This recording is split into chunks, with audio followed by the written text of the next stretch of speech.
Hai kita semua. Kali ni saya share resepi kek lapis Choco Yum Cheese. 350 gram tepung pau, 100 gram horlik, 100 gram creamer. Campurkan bahan-bahan ni dan tepikan dulu.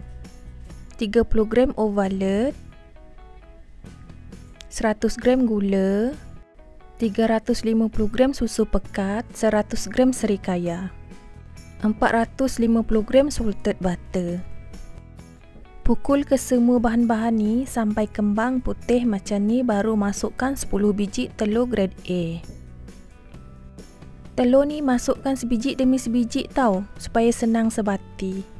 Telur tu dah betul-betul bercampur dengan adunan butter, baru masukkan telur seterusnya. Telur habis dipukul, masukkan bahan-bahan kering yang kita campur di awal video tadi, masukkan sikit demi sedikit tau. Bahan kering dah habis dipukul, masukkan 100 gram dairy whipping cream. Sebatikan. Kemudian timbang ke semua adunan ni dan bahagi kepada 3 bahagian sama banyak. Berat setiap bahagian ni 740 gram. Bahagian yang ni masukkan 150 gram cream cheese dan 1 sudu besar warna putih.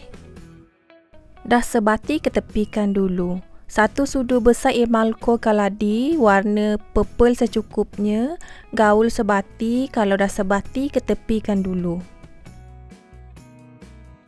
1 sudu besar coklat emalco, 1 sudu besar browning sugar. Sebatikan semuanya. Dah sebati, ketepikan dulu. Adunan kek lapis kita ada 3, perisa keladi, perisa cream cheese dan perisa coklat. Saya guna loyang 8x8x4.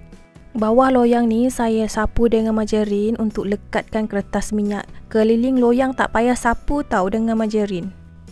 Panaskan oven selama 10 minit suhu 180 darjah Celsius. Lapisan pertama bakar guna api atas dan bawah. Bakar selama 8 minit suhu 180 darjah Celsius. Letak loyang di rak paling bawah sekali. Lapisan kedua dan sampai lapisan terakhir, bakar guna api atas sahaja. Bakar selama 8 minit suhu 150 darjah Celsius ataupun bergantung dengan oven masing-masing. Letak loyang di rak paling bawah sekali. Adunan coklat ni berat setiap lapisan adalah 180 gram. Yang color coklat ni kita buat 4 lapisan. Adunan coklat ni dah habis, kita lapis guna adunan keladi pula. Adunan keladi ni berat 180 gram setiap lapisan. Untuk perisa keladi ni kita buat 4 lapisan. Adunan keladi ni dah habis, kita lapis lagi guna adunan cream cheese pula. Untuk perisa cream cheese ni kita buat 4 lapisan, 180 gram setiap lapisan.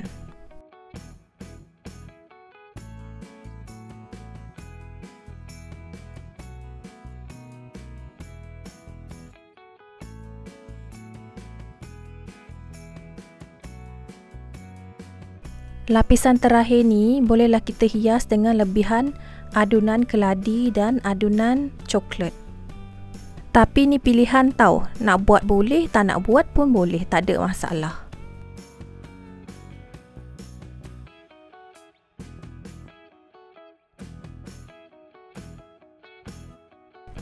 Lapisan terakhir ni masak, keluar je daripada oven, terus sisip keliling loyang.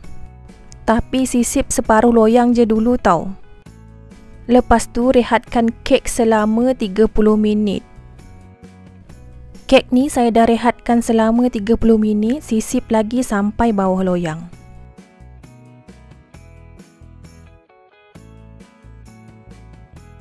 Kemudian baru keluarkan kek daripada loyang. Permukaan kek tu jangan lupa alas guna kertas ataupun plastik supaya permukaan kek tu tak melekat dekat papan kek. Tunggu kek betul-betul sejuk baru boleh potong, sekurang-kurangnya 6 jam.